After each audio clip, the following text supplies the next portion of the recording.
Iran युद्ध को लगभग 170 दिन होने वाले हैं। 5 महीनों से ज्यादा की जंग में इस वक्त ट्रंप बुरी तरह से फंस गए हैं। एक तरफ हॉर्मुज पर ईरानी गदर है, तो वहीं दूसरी तरफ अमेरिका के बेहद महंगे और एडवांस MQ-9 ड्रोन को ईरानी सेना और हूथी लड़ाके कीट पतंगों की तरह हवा में मार रहे हैं। लंबी जंग से कराह रहे अमेरिकी सैनिक आपस में ही एक दूसरे पर खूनी हमले कर रहे हैं और खुदकुशी तक कर रहे हैं। ईरानी मीडिया, तंजीम न्यूज और मेहर न्यूज ने दावा किया है कि अमेरिका का विमान वाहक युद्धपोत USS अब्राहम लिंकन जंग के मैदान से भाग रहा है, क्योंकि उस पर मौजूद 5000 अमेरिकी नौसैनिक भारी तनाव और डिप्रेशन का शिकार हो चुके हैं। फारस की खाड़ी और हॉर्मुज में इस वक्त 21वीं सदी का सबसे भीषण सैन्य दलदल बन चुका है। कूटनीतिक गलियारों में एक ही चर्चा है, हॉर्मुज के ट्रैप में डोनाल्ड ट्रंप का प्रशासन पूरी तरह उलझ गया है। ईरान के रणनीतिकारों ने साफ कर दिया है कि ये कोई 2-4 दिन की झड़प नहीं, बल्कि एक लंबी थका देने वाली जंग है। खुफिया रिपोर्ट्स और ईरानी सैन्य कमान के बयानों का दावा है कि तेहरान ने 2029 तक युद्ध जारी रखने की तैयारी कर ली है। ईरान का मानना है कि हॉर्मुज से दुनिया के 20% कच्चे तेल का रास्ता रोककर वो अमेरिकी अर्थव्यवस्था और वॉशिंगटन के सैन्य दबदबे को धीरे धीरे घुटने पर ले आएगा। कुल मिलाकर ईरान युद्ध ट्रंप के लिए कोड़ में खाज बन चुका है, जहां सिर्फ और सिर्फ अमेरिका को भारी नुकसान हो रहा है।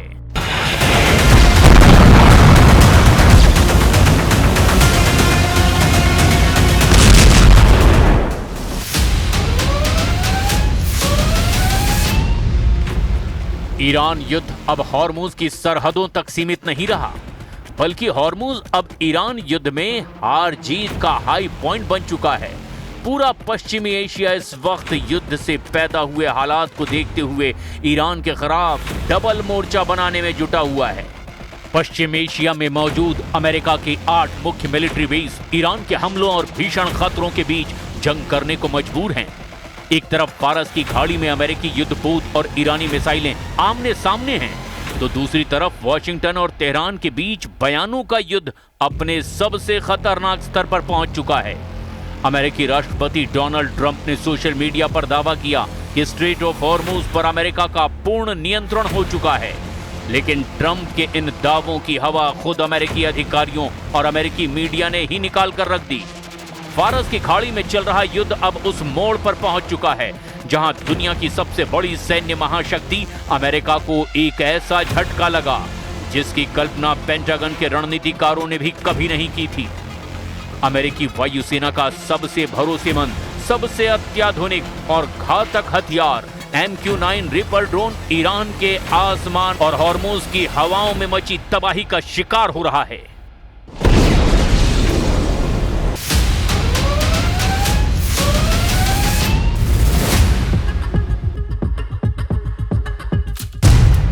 वॉशिंगटन पोस्ट की एक सनसनीखेज रिपोर्ट के मुताबिक ईरान के साथ जारी इस जंग में अमेरिकी सेना ने अब तक अपने कुल MQ-9 रिपर ड्रोन बेड़े का लगभग 1/4 हिस्सा यानी 25% हिस्सा गंवा दिया है। आंकड़ों की भाषा में समझें तो कम से कम 45 महंगे रिपर ड्रोन या तो मार गिराए गए या फिर तकनीकी खामियों की वजह से क्रैश हो चुके हैं। ये नुकसान केवल एक ड्रोन का गिरना नहीं, बल्कि अमेरिका की 1 अरब 30 करोड़ डॉलर यानी लगभग 11,000 करोड़ रुपए से ज्यादा के सैन्य साजो सामान का धू-धू कर जल जाना है। युद्ध शुरू होने से पहले अमेरिकी वायुसेना के पास करीब 165 और अमेरिकी मरीन कॉर्प्स के पास में 20 रिपर ड्रोन सक्रिय सेवा में थे, लेकिन इस जंग की आग इतनी भीषण रही कि महज कुछ महीनों के भीतर ही अमेरिकी एयरफोर्स की फ्लीट घट करके मात्र 135 के आसपास रह गई।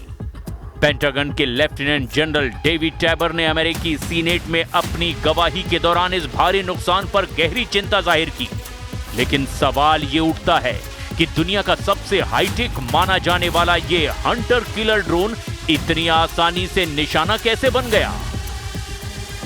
पहला कारण, उड़ान की गति और ऊंचाई।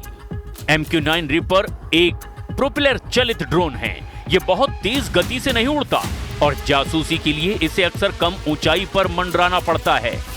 ईरान के पास मौजूद अत्याधुनिक सरफेस टू एयर मिसाइल यानी एसएएम डिफेंस सिस्टम और इलेक्ट्रॉनिक वॉरफेयर यूनिट्स के सामने ये धीमी गति का ड्रोन एक सॉफ्ट टारगेट यानी आसान शिकार साबित हुआ। दूसरा कारण, संचार का टूटना। अधिकारियों के मुताबिक सभी 45 ड्रोन मिसाइलों से नहीं गिराए गए। ईरानी सेना के उन्नत इलेक्ट्रॉनिक जैमर्स ने अमेरिकी ऑपरेटर्स और ड्रोनों के बीच सैटेलाइट लिंक को काट दिया, जिससे कई ड्रोन बेकाबू होकर समुद्र और रेगिस्तान में क्रैश हो गए।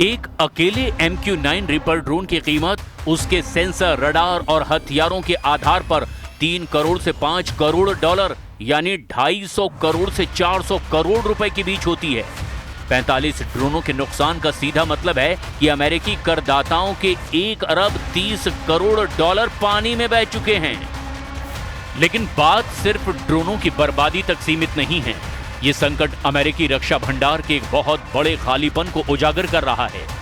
ईरान युद्ध के शुरुआती दौर में ही अमेरिकी सेना ने अपनी आक्रामक और रक्षात्मक क्षमताओं का बेहिसाब इस्तेमाल किया। 850 से ज्यादा टॉमहॉक क्रूज मिसाइलें दागी गई, 1000 से ज्यादा पैट्रियट और थर्ड एयर डिफेंस इंटरसेप्टर खर्च कर दिए गए। नतीजा ये हुआ कि अमेरिकी सैन्य कमांडरों को अपनी रणनीति में बदलाव करने के लिए मजबूर होना पड़ा। जिस रफ्तार से मिसाइलें और इंटरसेप्टर दागे जा रहे हैं, उस रफ्तार से अमेरिकी रक्षा उद्योग उसका निर्माण और सप्लाई नहीं कर पा रहा। हथियारों और ड्रोनों के इस भयंकर नुकसान ने अमेरिकी राष्ट्रपति डोनाल्ड ट्रंप के सामने एक बड़ा राजनीतिक और रणनीतिक धर्म संकट खड़ा कर दिया है। 45 ड्रोनों का नुकसान, युद्धपोत पर मंडराता संकट और 2029 तक खींचने वाली जंग, हॉर्मुज के इस ट्रैप ने साफ कर दिया है कि केवल सैन्य ताकत से जंग नहीं जीती जा सकती। Well, the thing I can say with confidence is I think this ends with the United States in a stronger position, with Iran not having a nuclear weapon, and with the Strait of Hormuz returned to a place where oil and gas prices are stable for the American people. I think the issue here, Will, is that the Iranians sometimes make commitments that they don't honor. They make a deal, they don't honor the deal. And I understand your point about the seesaw nature of this, but I think what that reflects is that we have a lot of tools at our disposal to compel action.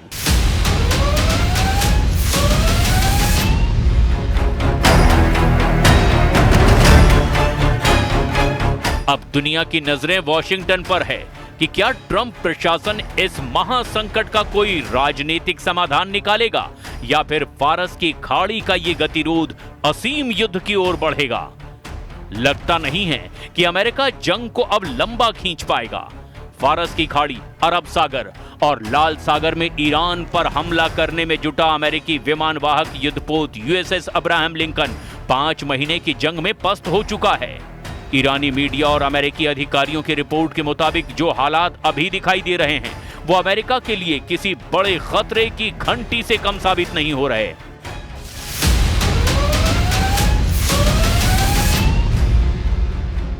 समुद्र के सीने पर America का सबसे बड़ा गुरूर यानी nuclear aircraft carrier USS Abraham Lincoln CVN-72 भी गंभीर संकट में घिर गया है। हालिया आधिकारिक मिलिट्री लॉग्स और नौसैनिक आंकड़ों से खुलासा हुआ कि USS अब्राहम लिंकन को ओमान की खाड़ी से हटाकर अरब सागर की ओर पीछे धकेला गया है। ईरान की तटीय एंटी शिप मिसाइलों और सुसाइड ड्रोनों की रेंज से खुद को बचाने के लिए पेंटागन को यह रणनीतिक कदम उठाना पड़ा है। बात सिर्फ सुरक्षा की नहीं, 260 से ज्यादा दिनों तक लगातार समुद्र में तैनात रहने की वजह से इस युद्धपोत पर तैनात 5000 से ज्यादा अमेरिकी नौसैनिकों में भारी मानसिक तनाव और आत्महत्या के प्रयास के साथ साथ बुनियादी रसद की कमी भी दर्ज की गई है। सीनेट समिति ने पेंटागन से जवाब तलब किया कि एक विशालकाय युद्धपोत को सीमा से ज्यादा घसीटने के कारण अमेरिकी नौसेना किस मोड़ पर आकर खड़ी हो गई है। एक तरफ ट्रंप अपने मतदाताओं से विदेश में अंतहीन युद्धों को समाप्त करने का वादा करते रहे हैं, तो दूसरी तरफ ईरान के साथ ये जंग हर बीतते दिन के साथ और ज्यादा खर्चीली होती जा रही है। पेंटागन और ट्रंप प्रशासन ने अमेरिकी कांग्रेस से युद्ध के खर्चों और खाली होते रक्षा भंडारों को फिर से भरने के लिए 67 अरब डॉलर यानी लगभग 5,60,000 करोड़ रुपए के आपातकालीन सप्लीमेंट्री पैकेज की मांग की है। अमेरिकी रक्षा मंत्री पीट हेग्सेथ के मुताबिक केवल सितंबर के अंत तक ही इस युद्ध की लागत 37 अरब 50 करोड़ डॉलर तक पहुंच जाएगी और इसमें ईरानी हमलों में क्षतिग्रस्त हुए अमेरिकी सैन्य ठिकानों की मरम्मत का खर्च शामिल नहीं है।